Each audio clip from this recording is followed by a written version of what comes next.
हम करेंगे हर मजलूम की हिमायत। बिस्मिल्लाहिर्रहमानिर्रहीम। अस्सलामुअलैकुम, मैं हूं हुरैन फातिमा और आप देख रहे हैं हिमायती न्यूज HD चैनल। नजर डालते हैं आज की अहम खबरों पर। सांगड़ 1836 में जब अंग्रेज सरकार के खिलाफ हुर तहरीक का मरकज मक्खी के जंगलात थे जो 200 किलोमीटर पर मुश्तमिल थे। अंग्रेज सरकार ने तहरीक को रोकने के लिए नारा कैनाल से पानी छोड़ दिया गया, जहां इस वक्त बड़े जागीरदारों की रिहाइशगाह हुरों के लिए पनाहगाह के तौर पर इस्तेमाल होती रही। डैम के अंदर 10 किलोमीटर दूर तारीखी इमारतें आज हुकूमती तवज्जो के मुंतज़िर।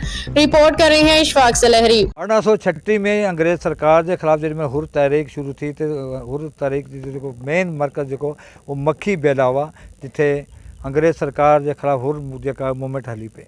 इन मक्खी बेले जो रकबो 150 किलोमीटर हमचोस रस्तो हो ऐं हिते जेका बेलो जो वॾा बेला हुआ, मुख़्तलिफ़ क़िस्म जा हिते अक़साम जा जेका बेले जा वण हुआ।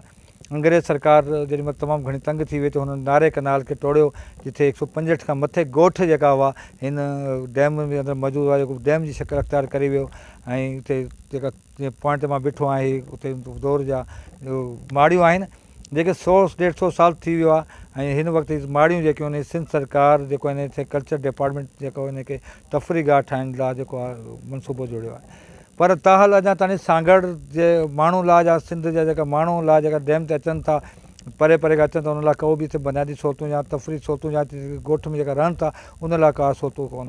हुते न मर्ज़ी आहे त हिन तफ़री गाह हिते ठाही वञे, जेका परे परे खां हिते ईंदा उन लाइ यकीनी तौर ते सिंध सरकार पारां को रेवेन्यू बि जनरेट थींदो। ऐं माण्हू जेका हिते ईंदा तफ़री लाइ उन लाइ हिकिड़े पासे रेगिस्तानी इलाइक़ो आहे, ॿिए पासे पाणी आहे, ऐं 32 खां मथे हिते जेका मच्छी जा जेके अक़साम आहिनि उहा हिनखे मिलंदी।